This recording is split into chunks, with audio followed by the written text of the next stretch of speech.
During my senior year at my Catholic high school, I took a class called Public Policy and Social Justice. And as part of this class, I had to do 3 service projects. Well, not one to just do what I'm asked.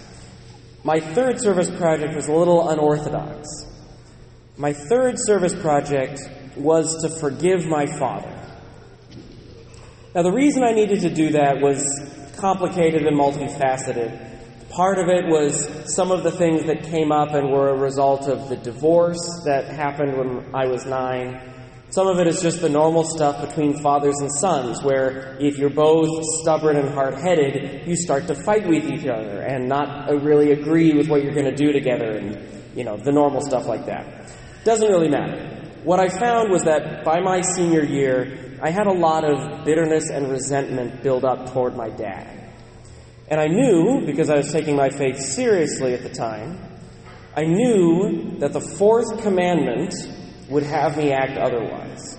That if I noticed that bitterness and that resentment, the 4th commandment to honor my father and mother required that I do something about that. So, for this service project, I went and visited my dad on Easter break, as I always did, and I made a resolution. I said, I'm not going to fight with him this break. Whatever happens, whatever he asks me to do, whatever sort of hard-headed match we get into, I am just going to back off, and I am going to just assent. It didn't in my heart. I was still kind of bitter and angry in my heart, but I at least didn't fight back with my words. I just went along with things. And I can't say that the service project was completed that spring break, but I can say it began a process that continued through college and afterward that brought incredible fruit. Because eventually, the Lord was able to show me that I was only ever going to enjoy and love my father if I accepted him for who he was. Yes, there are things in his life that I disagreed with. There are personality traits that I struggled with. There are ways in which I wish he were different and ways in which I'm sure he wishes that I were different. But I'm not going to change any of those things. If I want to love my dad and to enjoy his presence, I need to accept him for who he is. And once I finally did that, I can tell you that the fruits have been fantastic. I still probably don't call him as much as I should, but when I do, I enjoy asking him about the things that he's passionate about. I enjoy hearing about the things that he wants to talk about. When I visit him, it's still a limited time. I don't think he or I really want more than 3 or 4 days together. But I still enjoy those 3 or 4 days because it's a time to appreciate and receive my father for who he is.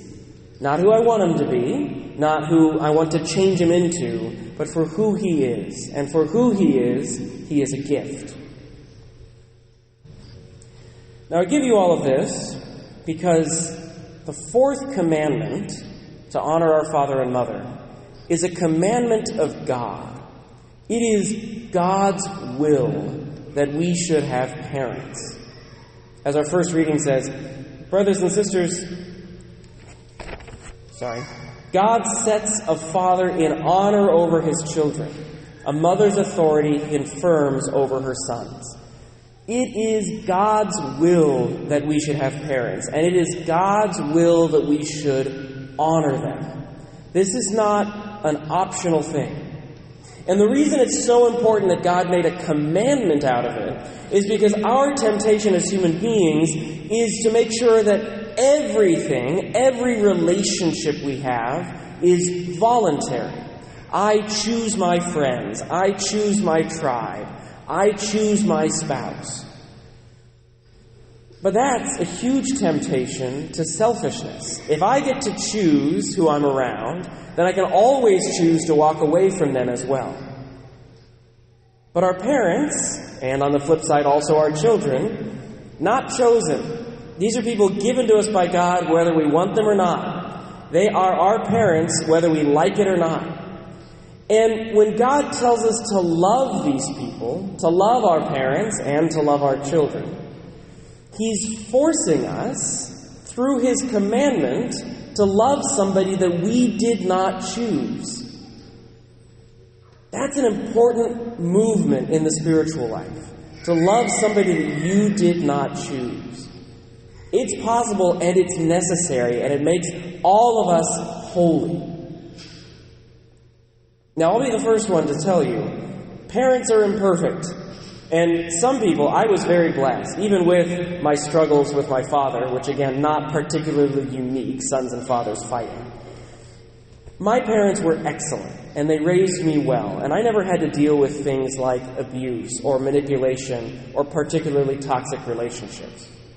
And so I understand that there are people in this church who have parents such that they don't feel safe or comfortable maintaining an active relationship with those parents. Okay. But the commandment of God still applies to all of us. Even if we can't have an active relationship, we have to find some way to honor our parents. And one of the most important ways to do that is to forgive our parents. Even if the relationship isn't active, trying as best as we can to name the parts of our parents that are good, the aspects of our parents that could be considered a gift, that's an important spiritual move. To forgive our parents, to have some empathy with their brokenness, with the things that they themselves struggle with, maybe with the fact that they didn't themselves have good or loving parents. That's an important spiritual move, because it helps us love the people that are the only people who are our parents. If you struggle with your mom, because maybe every time you talk to her, she nags you about something, or you struggle with your dad because he's not emotionally available, okay, fine. That's still your mom, that's still your dad. You're never going to have a different mom or a different dad. And so when God says to honor our father and mother, He means those people. And we have to do our best to honor those people. It's important. It's important for our souls. It's important for our society. It's important for our church. The readings tell us that if we find a way to honor our father and mother, and there's beautiful language, particularly in Sirach, about how to do that, the readings tell us that we will be blessed, that we will have many blessings in our life. And it's not because we have to earn God's love, and once we're perfect with our parents, He'll finally love us. It's because our relationship with our parents is so deep and it's so profound that unless we find peace in that relationship, we're always going to have a burden and a struggle. But once we find peace, maybe actively, as I feel like I've done with my father, and I'm very thankful for it, maybe with a distance, just through that forgiveness and prayer from afar. But once we find that peace, we are going to see our humanity open up. We're going to see a huge burden laid down and given to the Lord. And we will receive the presence of God. Our prayers will be heard because we can pray with a more open heart. It is a beautiful gift to be able to bring peace to that relationship. Some of us may have lost our parents at this point. Homily applies to you as well. There still sometimes has to be forgiveness even after our parents die. And at minimum, in order to honor them, you can pray for them. Pray for the repose of their souls. If you struggled with them in this life, pray for their healing in the next life so that they can rejoice with you in the presence of God for all eternity.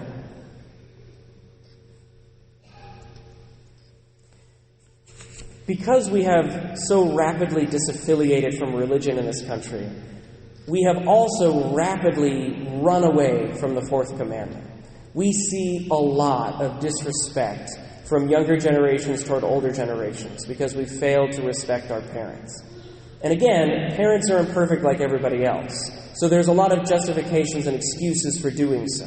My parent doesn't get it, they don't understand, they're mean, they're bigoted, they aren't emotionally available. Okay, fine. 50% of kids today in the United States are born to unmarried parents. 50% of those kids are raised in family situations where they either don't have a mom or they don't have a dad or they can't guarantee that one of those parents is going to stick around. Parents are the will of God. He wants us to have a mother and a father. In order to heal our society, in order to show forth the joy and the power of parents, we first have to heal our own relationship with our own parents. We have to show that it is a beautiful and life-giving relationship. And then that beauty can propagate to the world. It is the will of God that it should propagate, because He Himself was born into a family with parents. Jesus didn't just show up on the scene. 2 Gospels are very deliberate to tell us about the Holy Family and about His parents, because they want us to know that God Himself subjected Himself to His parents. He believed that parents were such a good, they were such an ideal, they were so important to humanity, that in His humanity He chose Himself to have parents. My friends, families are complicated.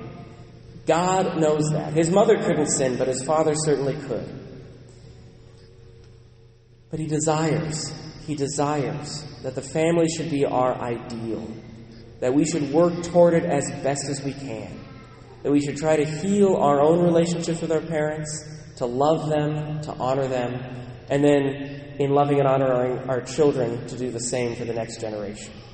We have God as our example, and we have our marching orders, and I hope that we can do it. It's a beautiful thing to do, and it brings so much grace.